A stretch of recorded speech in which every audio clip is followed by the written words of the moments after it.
hey, there has been for all of creation a cat and mouse game between the priests and the Prometheans, right? And there's always the people trying to bring light to humanity. And there's always the forces of dark looking to control it or shut it down.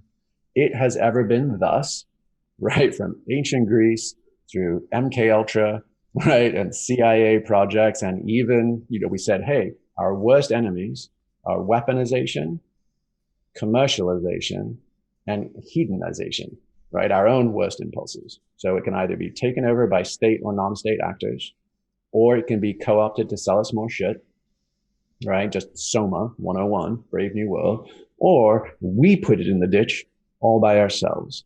And these are structural dynamics, including the idea of like Tim Wu's master switch thesis, which was if we take ecstatic techniques as an information technology, which you could make, I think, a fairly clear case they should at least be considered that way, then they should behave according to the persistent historical pattern of it always starts out utopian and it's going to change the world, and it always ends up hegemonic and centrally controlled.